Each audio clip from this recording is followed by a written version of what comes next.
Welcome, everybody. Thank you so much for coming to this session today. I know you have, well, with every single time slot at this conference, you have an amazing selection to choose from, and I appreciate that you chose this one. We are here to talk today about modular monoliths and microservices.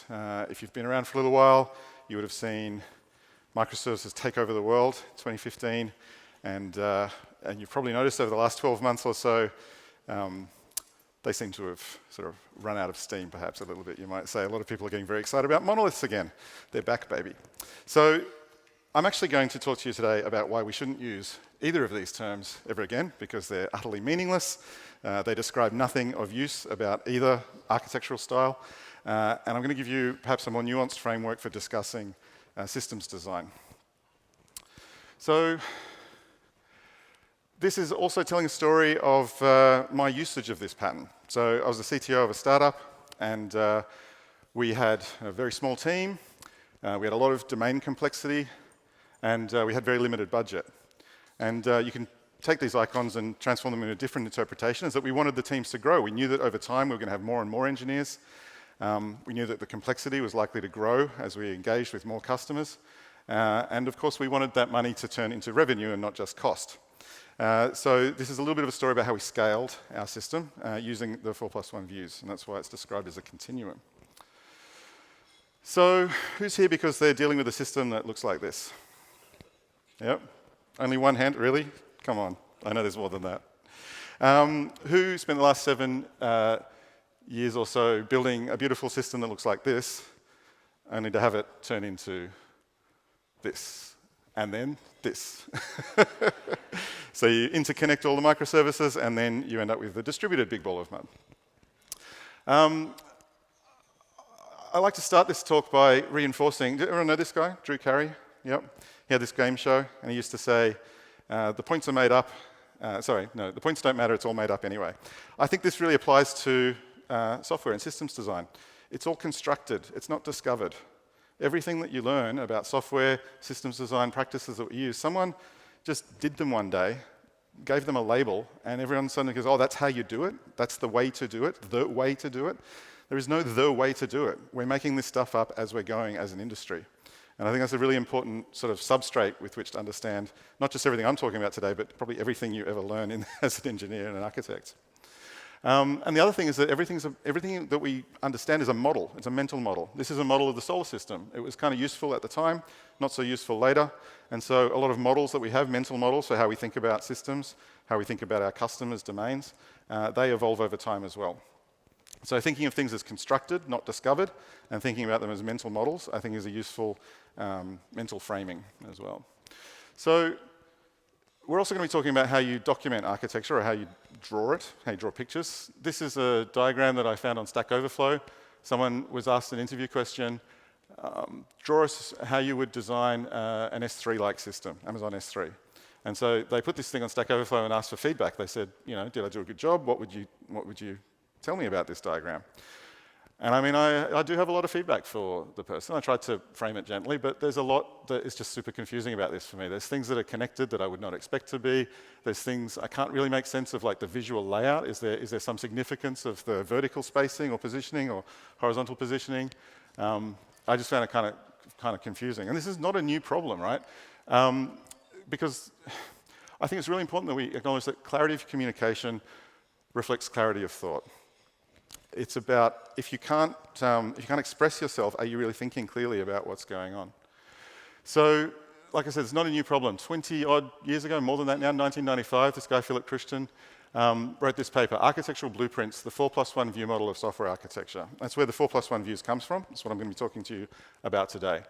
And he was sort of being challenged by the way that people were drawing architecture diagrams in the mid-90s. And he sort of was inspired by real architecture, because he realized that real architects, they don't just draw one diagram. They have multiple views of their architecture. They have the front view, the isometric view, maybe different views of like wiring diagrams or plumbing. They realized that a real physical construct is too complex to represent in one single diagram. And with the systems we build, these software-intensive systems, there's no doubt that they're way too complex to represent in one architecture diagram. And so he sort of came up with this idea of, I think I've lost. For some reason, my slides have gone a little bit out of order there. My apologies. Just going to give you a peek behind the curtain for a second because that is going to be confusing. Yeah, that one should be down there. There you go.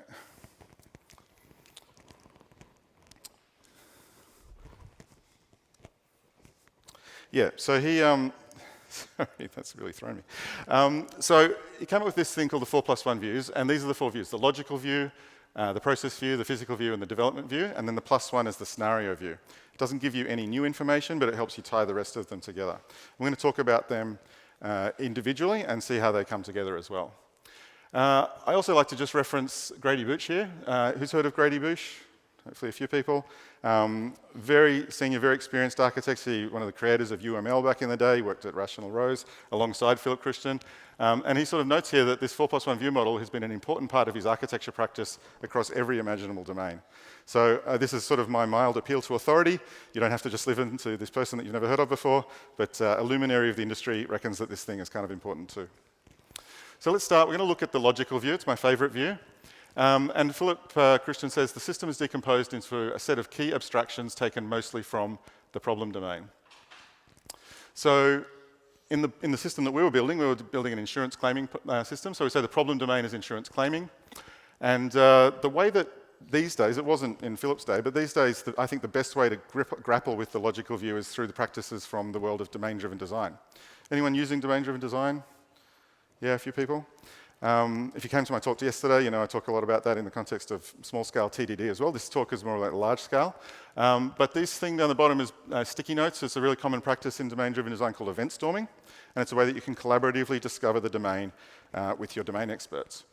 And so in collaboratively discovering the domain, you can start to work out what are some meaningful boundaries in the domain. How do the domain experts think about the domain? How do they find areas of cohesion and loose coupling? Not that they use that terminology, obviously, but we can interpret the way they talk about it in a way that helps us find the boundaries of loose coupling. So we might find things we call subdomains, so we found subdomains of approvals and payments, and then we can design a system from that. We can translate our discovery of the domain. I kind of don't like the word discovery. It's used quite frequently, but it kind of gives you the impression that the domain is this concrete thing that's there, and you can, if you just pulled off the covers, you would see it, and it would make sense. You've discovered it. But the reality is it's a co-designed thing. It's a co-constructed thing that we do with our domain experts in a collaborative exploratory process. But eventually we come to some consensus on what we think the subdomains are, and then we design a system. And when we design the system, we have to be very concrete about what we're building. And so we change terminology here from subdomains to bounded contexts. This again comes from the world of domain-driven design. A bounded context is a boundary around a set of domain models where you have a consistent language. So we talk about the terminology that we use, and we have very precise and well-defined language for the domain concepts that are present in there. And Eric Evans, the guy that invented domain-driven design, talks about dialects of this thing called the ubiquitous language. The ubiquitous language is like the dictionary of your domain. And so we break it up into bounded contexts, and we say each bounded context has their own dialect. There's important boundary domain concepts in each bounded context, and there's a unified model within each bounded context. You don't have to just use event storming. You might use domain storytelling. It's another technique. It's quite cool. Or maybe like just old school entity relationship diagramming. I don't have time in this talk to go into the details of these practices, but I hope that this is a little bit of a teaser for them, and you might go and find out more about them later. So an interesting thing about looking at the logical view is we can say we've got a system now which we've broken up into bounded contexts, and in each bounded context we've probably got entities or domain events or other kind of finer grained concepts. And we can think about autonomy in the logical view.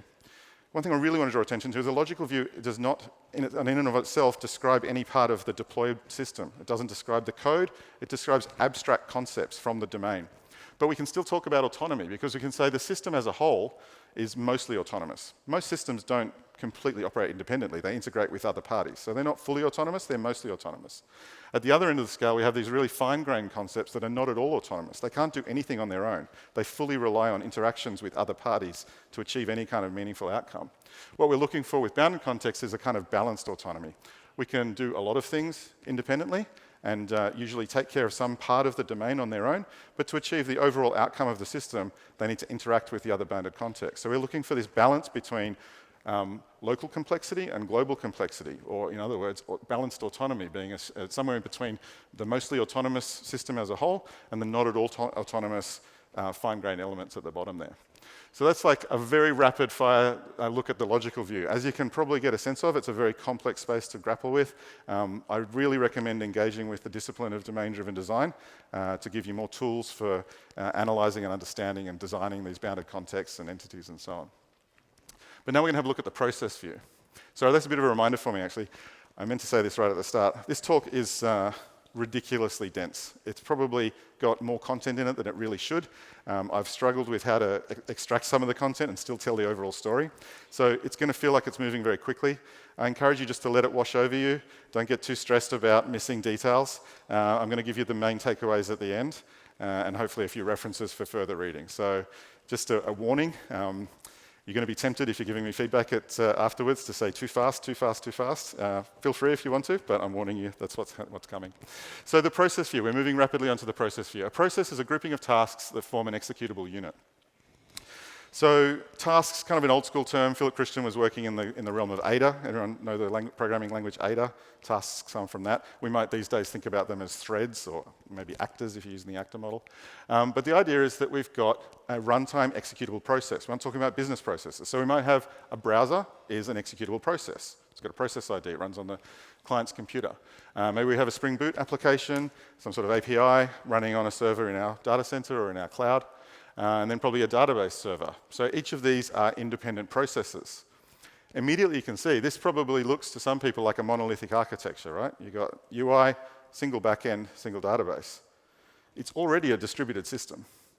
So is a monolith, and most people think of a monolith as not a distributed system, but immediately as you look at it in the process view, you can see it is a distributed system. We've got some distributed interconnection between the front end to the back end to the database.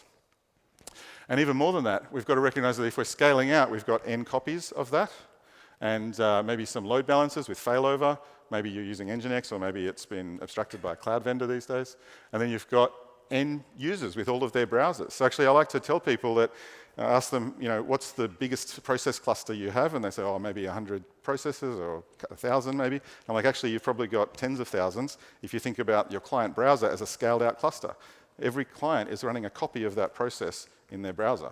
So you've actually got one per user running up there, and then probably scaled out copies of the database servers as well. So when you look at the process view, you can understand individual processes as like a logical idea, or you can understand them as cloned out in a scaled out view. But this is where we start to really look at, I think, what a lot of people think of as architecture. This is what a lot of engineers jump straight to when they're asked to design a system. They go straight to, oh, we're going to have a front end, a back end, or maybe some microservices, and each microservice is going to be its own scaled out cluster of scaled out cluster, and then we're going to have some sort of data model, data persistence, maybe multiple databases or a single shared one. But either way, this is probably the most commonly understood view of architecture. I start with the logical view deliberately because I think it's more important than this one, but this is obviously still very, very important. One way to understand them is processor units of tactical control. They're the elements of the system that you can start and stop independently. You can configure them independently. You can scale them out independently. If we look at the classical sort of microservices system, I'm using the hexagons, which is going to become a de facto standard for representing microservices. And we go back and look at Sam Newman's book, The Principles of Microservices. He actually did note in there that they should be modeled around the business domain. Now, I think even though I'm not sure that he referenced specifically the 4+1 views, but I interpret this as saying that's sort of saying they should be modeled around the logical view, the business domain. The fact that they're deployable independently is coming more from the process view. So the principles of microservices are kind of drawing on multiple views from the 4+1 views. But the thing is, when we start to think about how can we map the logical view onto the process view, we have a lot of options. We have an option where we say, we actually put all the logical concepts into one process. So we can say we're going to have a single runtime process that has all of the components from the logical view in it. And this is probably what a lot of people think of as a modular monolith. And so we're expecting there to be modules that are compiled together into a monolith and deployed in a single unit. But you don't have to do that. You can have one process per bounded context.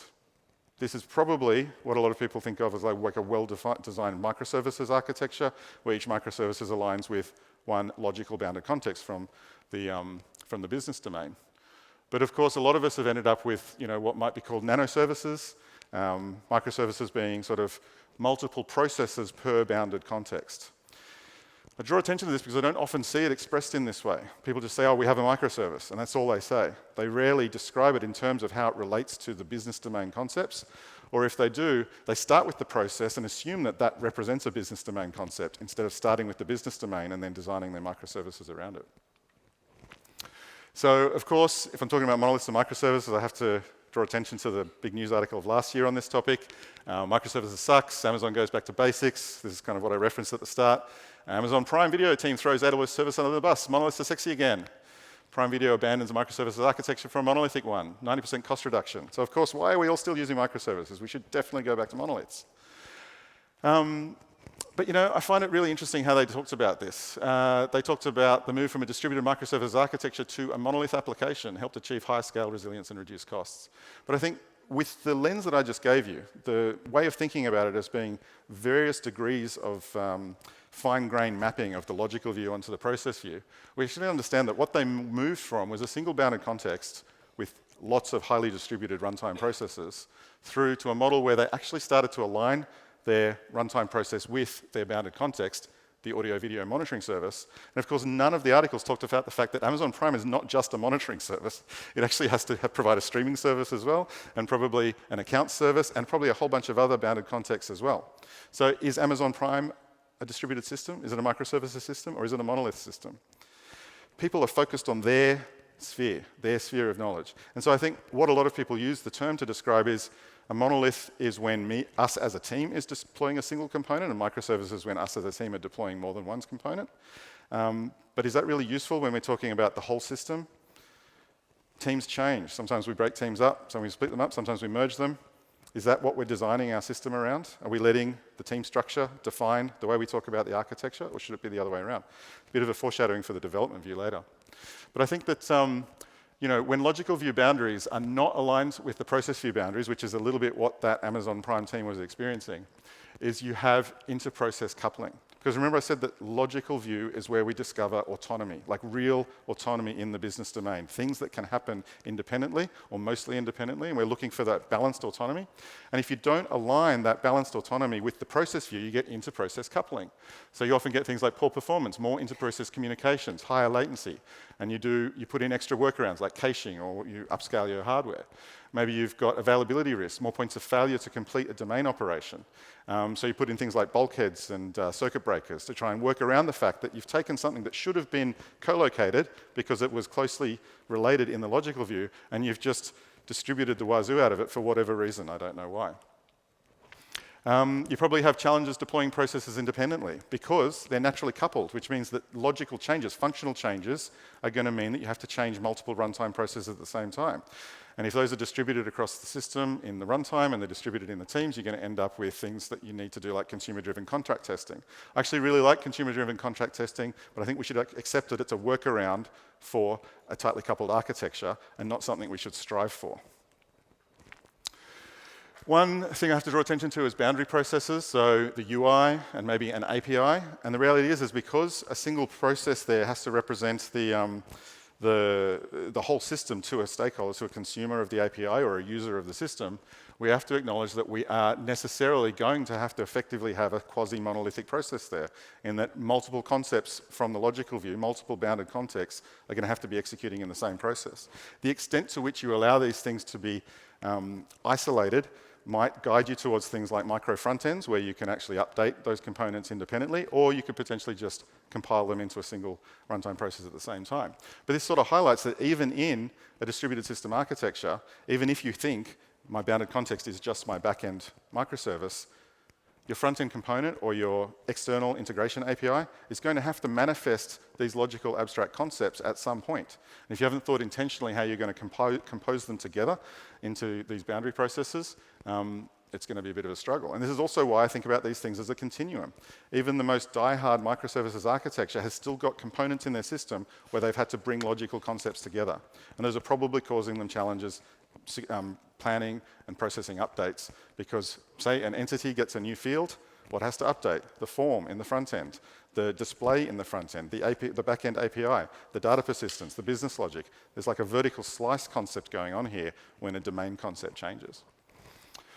So this kind of concept is known as view model composition most generally. There's a great series of articles about it here to read more about it. Like I said before, I haven't got time to talk too much more about it. So when I talk about distributing bounded concepts over around multiple processes, I said I think that's not a great idea. This vertical slice concept is the exception because it's a necessity. You have to build the system in such a way that these domain concepts are present at every layer of the stack. So your bounded context is going to be all the way up and down the stack. And if you're building a modular monolith, that's what it's going to look like. You know, bounded context concepts from bounded context A in the front end, the back end, and the database, and similar from A, B, and C. B in the front end, back end, and in the database. Now, compare this to maybe a hyper-distributed bounded context, or a bounded context which has got very limited alignment with the process view components. And what I'm really saying is, like, this one's okay, or this one is probably not something you want, because if the logical view is the driver of functional change, this is where it's going to be hard to execute those changes and to deploy them safely. So that's the process view. We're going into the physical view now. It's a pretty straightforward one, but we have to say the software executes on a network of computers. The processes and domain objects need to be mapped onto the various nodes. So this is probably the single best example I have of how this sort of flexible mapping is something we all kind of take for granted but rarely think about. When we run our system on our laptops, we're running all of the processes on a single machine, right? We're running the front end, the back end, the database, all of the back ends, all on one laptop often, maybe a subset of the back ends. But we've kind of got this instinctive notion that we can do this, that we've got some flexibility. We don't have to have a laptop on our desk for every microservice, and we'd think we were nuts if we did ask for that. But when we get to production, we assume that that's something that we need to have. And there are reasons to design that, but we shouldn't just do it by default. We should be intentional about those reasons. So the physical view are these physical concepts. We've got networks and subnets and machines that our software is running on. Load balancers and database servers as the hardware element. And then we map the processes onto it. And we can design our physical nodes based on locality. So locality being where do they have to run on the client machine or some sort of backend machine. Hardware characteristics, maybe different processes need different CPU or RAM or I/O considerations. So like databases are tended to be I/O bound and compute often CPU bound or memory bound. And we want to think about fault isolation as well. And that fault isolation is what drives us to often think that we need to distribute our runtime processes across multiple hardware elements. But if they're so tightly coupled in the logical view, how much actual fault isolation do we get if stakeholders can't actually achieve any business outcome? We've distributed them over multiple hardware elements, incurring at great cost. One of them goes down, and we go, that's fine, but the other one's still running. Customers still can't do anything because we haven't thought about the alignment with the logical view. So mapping processes onto nodes, we have, again, a continuum of options here. We have physical hardware. We've got virtual machines now in Amazon and Azure and Google Cloud and a bunch of others. We've got Docker and containers, or Kubernetes. We've got PaaS platforms that sort of abstract that, and we've got serverless platforms as well that abstract it even further. Now, I think that even though it might be tempting to think, are these things still part of the physical view because they're virtualized? The way that I think about them is that we can draw a line here, and we say on one side we've got physical nodes that can run multiple processes on a single node. And then on the other side, we've got physical nodes that can only run a single process per node. But those serverless functions are still physical nodes because you have to configure the network configuration. You have to configure the CPU and RAM allocation. That makes it part of the physical view. So I think the node is the execution environment for your processes, even when it's virtualized. We don't tend to worry too much about the physical hardware that our, especially our PaaS and serverless platforms are running on, and that abstraction is a good thing. So there's our physical view, the hardware that we run the elements on. Now the development view is an interesting one. This is where we start to talk about our software teams, because we package software into small chunks represented by module diagrams showing the export and import relationships, and we also think about the developers and the teams there. So it might be like Java jar or a .NET assembly or a Node.js package, and we can understand the dependency relationship between these packages. But this is starting to get into the development view, because this is looking at the source code and how the source code elements relate to each other. You're probably familiar with this kind of pattern where maybe you have a controllers folder and a domain folder, a message handlers folder and a repositories folder. It's kind of like classical layered architecture where we've got a folder per type of thing. But perhaps some of you have become familiar with what's being known as either feature folders or vertical slice architecture, where you put all of those elements into a folder that relates to the domain concept.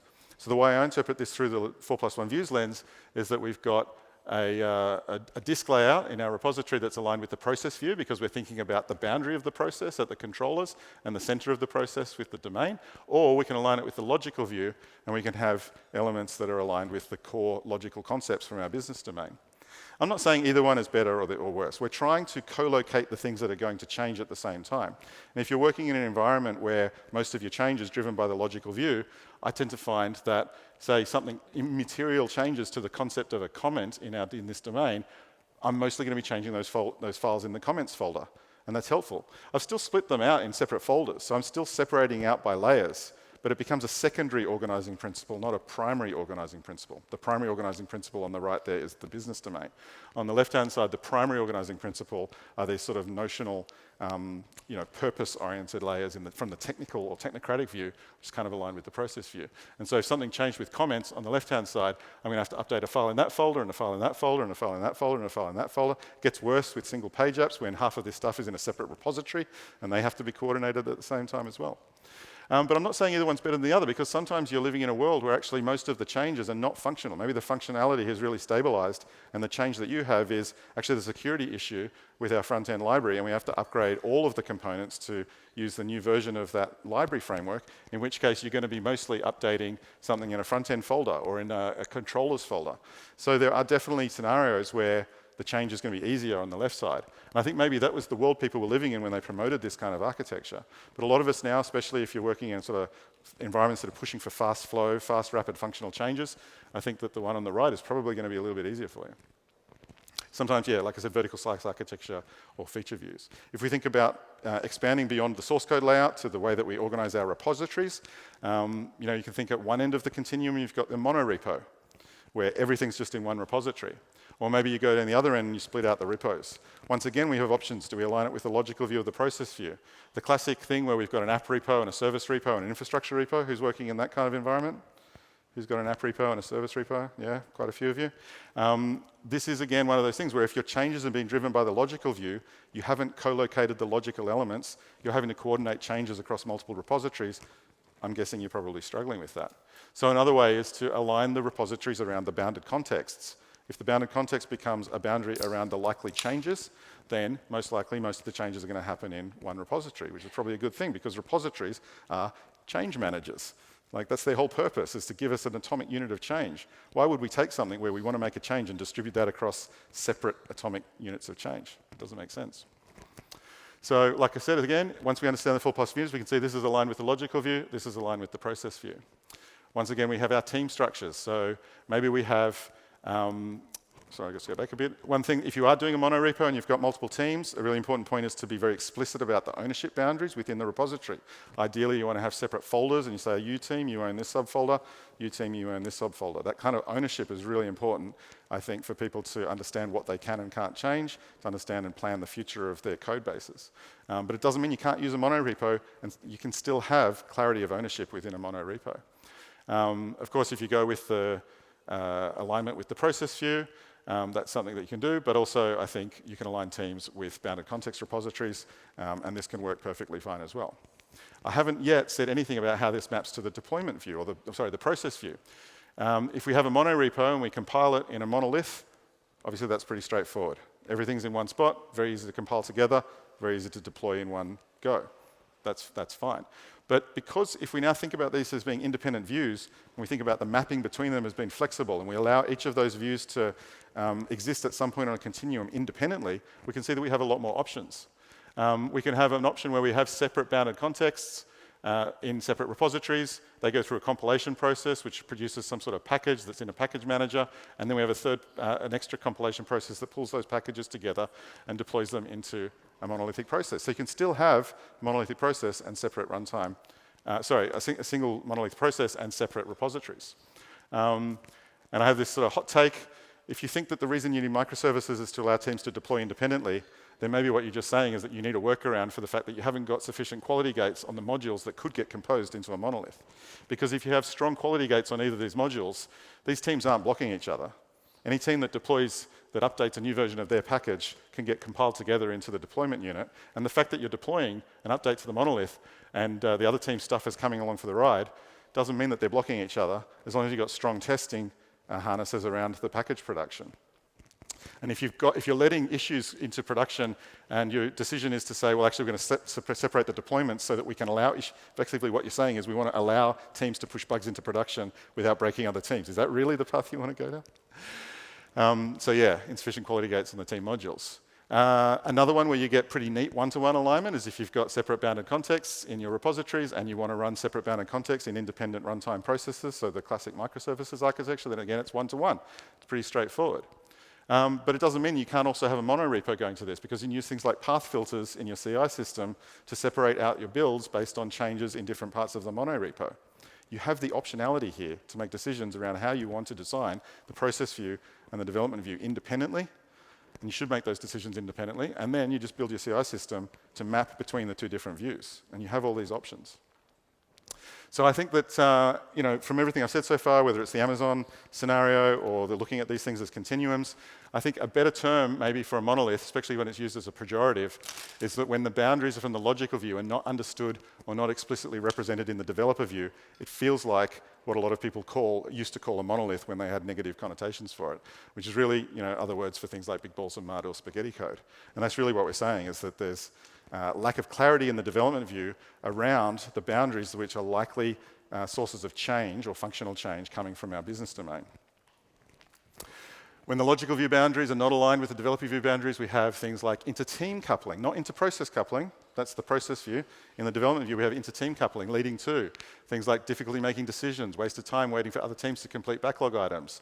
So you often have organizations introducing things like Scrum of Scrums or cross-team planning coordination, which I don't know many people that enjoy those processes, and it's pretty much the opposite of what you call autonomous teams. Or maybe you have challenges deploying processes independently, so you maybe have release trains or cross-team release coordination, because every project needs multiple teams to work together. It's because lack of alignment with the logical view or lack of understanding of the logical view. So that was the development view. Put it over there on the right, and now we can look briefly at the scenario view. So the scenario view pulls together all the elements from the other four views, and we show how they work together for a subset of scenarios.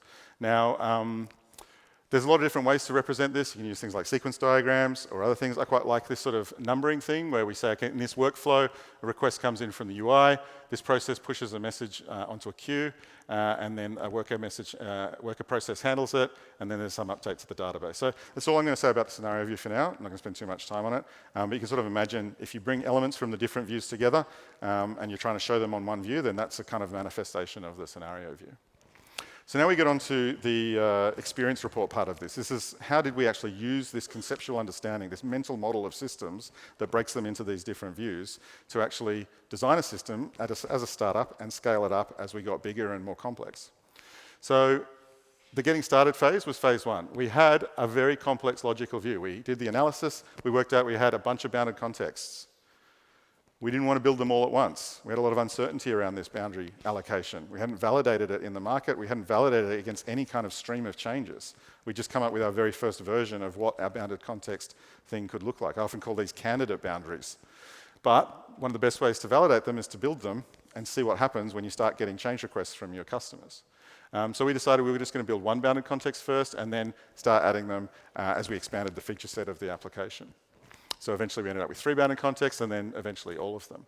But in the developer view, we only had one team, one very small team. And so for us, it made no sense for that one team to manage multiple repositories. So we said we're going to start with a monorepo. In the developer view, we split by bounded context because we knew we had the separate bounded contexts. In the monorepo, we had a separate folder. And we did start with that kind of like layered segregation at the start until we realized that actually we were going to get more value out of the feature flag or the vertical slice architecture, but this is how we started, monorepo with folder segregation around bounded contexts. In the process view, unsurprisingly, we started with a monolith, but we split it into 2 processes, but it was still the same bounded context, all the same bounded context, but we needed separate processes because one of them needed to handle the API requests and one of them needed to handle the queue messages coming off a queue, so there was like a worker process. So this is a valid reason to split your bounded context into multiple processes. But because we had multiple bounded contexts, we had the same bounded contexts represented in both processes, and the other bounded context also represented in both processes. But the 2 bounded contexts were ignorant of the fact that they were running in the same process. As far as they were concerned, they could have been in separate processes. We had like separate like entry point packages that effectively produced like a server-side web app for the API and a message worker process that would allow independent deployment of those processes. In the physical view, a single scaling group. This was pre-Docker, pre-Kubernetes. This is showing my age. It was quite a while ago. So we were running on a scaling cluster of VMs in Amazon. We had the API and the endpoint mapped onto that one runtime process. So this kept the cost down. So our costs were kept down because we were running a single bit of hardware kit. And our complexity was managed by the fact by keeping these separate bounded contexts in the same code base and deploying them in the same time. When we discovered that we'd been wrong around the boundaries, which happened quite a lot, it was much easier to change them. They're in the same repository. It's just a matter of shifting some code from one folder to another. And we didn't barely have to change anything about the deployment process because it was already deploying as a monolith. So I really recommend this pattern to start with when your boundaries are unclear, when they're counter boundaries and you've got low confidence in them. We set some rules up, though, because we knew that over time we were going to have to decompose this. We knew we were going to grow and scale, and we wanted to be more complex over time. So we said inter-context communications should only be via message queue. So essentially, event-driven architecture, asynchronous communications. Bounded context boundaries are great candidates from when you can switch from synchronous communications to asynchronous communications, because bounded contexts, if you've designed them well, are boundaries of autonomy. If you've got a boundary of autonomy, the exchange at the boundary is a good candidate for when you can go from synchronous to asynchronous. And so we said inter-context communications only via message queue. We completely segregated the context on disk in the folders in the developer view, as I pointed out before, and we completely segregated the data in the database. We still only had one single database server, but they were in separate databases on that server. And we said no cross-database joins, because we wanted to preserve the freedom to move those databases onto separate servers later, if and when the scale demanded it. So I can describe the scaling characteristics. As in the logical view, we had multiple bounded contexts straight away because we had lots of functional complexity. In the process view, we had just one API process and one queue worker process. There were no other scaling triggers yet. There was no need for us to have independent runtime processes in the back end. In the developer view, we had a single team, single repository, and a single CI pipeline pulling it all together. Made our lives a lot easier. Sometimes I consult with organizations and I see a single team working with 15 repositories and 20 CI pipelines, and I'm like, why have you done this to yourself? You're getting very limited advantage from this, and it's consuming a ton of your time to manage and maintain this complex structure. In the physical view, shared resources, which massively reduced cost. We didn't just go straight out and say, hey, we're going to spend the farm on a ton of physical hardware. Phase 2, we started to split those contexts into independent processes. The very first driver for this was actually not anything to do with physical need or the fact that we had multiple teams. It was actually because we started to have high throughput on the queues, and we wanted to have some messages processed with higher priority than others. So we split out a separate queue. We were using SQS, and that queue effectively needed its own worker process. And so we decided, well, that was a good fit for that context. So we pulled context A out, and it got its own runtime process set, an API, and a worker process endpoint. But they were both running on the same physical hardware because, like I said, we're still using EC2 VMs at this point. So we had a scaling trigger that demanded that we separate the process view elements, but we didn't have to separate anything else. We still kept the same physical view. So scaling characteristics changed a little bit. The logical view was already scaled out. The process view, we had high volume bounded contexts get their own processes to avoid sharing queues because of latency issues. But the developer view, we still had single team, single repo, single CI pipeline. So you can scale the views independently. You don't have to scale them all at the same time. In the physical view, still shared resources to reduce cost. In phase 3, we had, the world had caught up, containers had become a thing, and we decided we wanted to start to leverage those. So we started to pull context into containers. So we used ECS Fargate, and each bounded context effectively started to get its own task group in an ECS Fargate cluster, its own cluster effectively. And in the teams, by this time we had started to grow the organization. We'd started to get some revenue. It justified hiring more people, so we ended up with 3 teams from 1. And we started to allocate the bounded context to teams. And we said, this team, you own these bounded contexts, you own these bounded contexts. It's totally fine for a team to own multiple bounded contexts. In fact, it's inevitable when you have a small team and you have a large complex system. But you want to be really explicit about which team owns which bounded context. So we were deliberate about saying our team alignment is with the logical view and specifically with these bounded contexts in the system. We still had a monorepo though. We hadn't seen any reason that we needed to split out into separate repositories just yet, because we still were occasionally realigning the boundaries, and it was still a little bit easier to have all the code in the same location. So scaling characteristics, logical view had already scaled out. The process view, we had separate processes to simplify independent deployment, because like I said, we had separate teams now, so those teams potentially wanted to have the ability to deploy independently, notwithstanding my hot take before.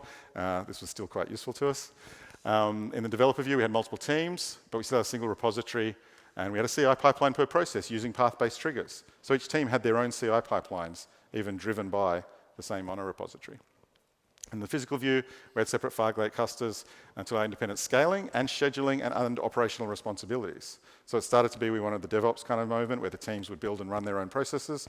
And so there started to be some value in separating out the physical view infrastructure so that the teams could have operational responsibility for that infrastructure. So there's a good reason for doing that then. There wasn't until this point. Again, these things are continuums. You can make a choice around when you move along those continuums. So lessons learned here. I'm not going to say we did everything right. It might sound like we had this perfect vision and we planned it out neatly and we were just, wonderfully cost conscious and optimal in every single way. Obviously, that was not the case. We learned some lessons by making a few mistakes. So just to recap the rules that we set inter-context comms only via message queue, context completely segregated on disk, and context data completely segregated in the database. And these rules were set by, as you can imagine, this notion that we knew we were going to pull the context out. We were going to give responsibility for them to teams that didn't exist yet. And we wanted to make sure that we had enforced the boundaries in all of the views so that when we did that, those teams could have full end-to-end responsibility. And also, particularly that intercontext comms, if you don't set that up from the start that you're using message queues for intercontext comms and you start using like in-memory like method calls, you're going to be lulled into a false sense of security that these contexts can work together very well. And as soon as you pull it out and that becomes an API call, all of a sudden you've got availability issues, reliability issues, potentially latency issues that you didn't have when it was running in the monolith. So if you do say, hey, this sounds really good, I want to adopt this, modular monolith sounds awesome, but maybe in the future we want to split them out into separate processes, or maybe some of the context into separate processes and the rest of the context still in one process, this rule or this constraint is very valuable to make sure that that doesn't become a point where it all blows up on your face. But where did we go wrong? So the first place we went wrong was with testing. Because it was all one CI pipeline, we hadn't twigged to the fact that we had completely failed to modularize our tests. So we had end-to-end tests around the whole process. Those tests were ignorant of the bounded context boundaries. And what that meant was when we started to want to deploy these things independently, we couldn't. The truth of the matter is your effective deployment boundary is not the runtime process. It's the boundary of your tests. Is what can you test in isolation? If you can't test it in isolation, you shouldn't be deploying it in isolation. Because if you test it in a pre-production environment and your test is an end-to-end test around multiple processes that are going to go to production at different times, the test in pre-production is worthless. It tells you nothing about the combination of versions that are going to be running in production because they might get there at different times. And so if you've only been able to test the whole system, you have to deploy the whole system. Dave Farley's got some great commentary on this. And he says, well, if you're running end-to-end tests, then you're not doing microservices because you have to deploy it as a distributed monolith. He goes on to say, distributed monolith should not be considered a dirty word. There are reasonable reasons to have a distributed monolith. I just talked about some of the reasons why we wanted to run independent processes at the runtime, but you might want to deploy them all at the same time for reasons that come from the other views, these other views from the 4+1 views. So don't just assume that because you have a distributed monolith, you have a problem. If you've broken it down to the 4+1 views and you can justify it because of some constraint or some goal that you're achieving in a different view, then that's totally fine. But if you do want to have independent deployability, pay close attention to the boundaries of your tests and make sure that the components you're deploying independently have good tests that stop at their boundaries and that to give you confidence that the thing is going to work no matter what version of the other components are running in production. The other thing we had is that we had hidden access to private components which violated our isolation rules. So particularly our support teams and our reporting teams were given access to the database because, hey, we were busy writing new functionality. So you just go into the database and take a look at what's going on and you can handle support requests or you can run some reports for the executives. And so, of course, they immediately started creating cross-database joins, which meant that they were constraining us then when we decided, oh, we're going to pull this database out, and it broke all of their support scripts and broke all the reports. That was obviously not a good outcome. I think that the way I think about this now is that the support tickets should have been a flag. The fact that support tickets required people to examine stuff across multiple contexts, maybe we should have looked at that and said, what does that tell us about our context boundaries? Did we get them right or not? Is there perhaps a better boundary that could have given the support teams more autonomy in dealing with these requests by just looking at a single context or finding other ways for them to compose together the data from the separate contexts? But the reporting is a tricky one. I don't really know how to handle that. So if we revisit the rules, those were our first 3 rules, which didn't change. But I add a couple of rules that I think, I haven't put these into practice yet, but they're kind of, the retroactive thinking about what went wrong. I try and modularize the test to align with the intended deployment units. A case of this might be like a really classic example from, I guess, the DDD world of breaking into bounded context comes from the e-commerce domain. And one of the examples is like you might think that you have an order, a shopping cart that turns into an order when you place the order. And then, so a lot of teams will go, oh, well, we have an orders service that has all of the data related to an order. But when you do the bounded context analysis, it turns out actually you've got different boundaries of logical coupling that are probably going to work out better if you break things down a little bit differently. Perhaps you have a payment service that has the order ID and the payment information, and then a shipping service that has the order ID and the shipping destination and the shipping information, and then a fulfillment service that has the order ID and the items that needed to be bundled together into the package. And this kind of like slicing an entity into like multiple parts and distributing it that way is a really common pattern that you see in domain-driven design. So what that can mean from your testing perspective is that you want to have a test that goes through the ordering process but just tests the selection of the shipping information and the fact that the shipping process works successfully, or a process that goes through the process of placing an order, but it just asserts on the fact that the payment data is captured and that payment process is processed correctly.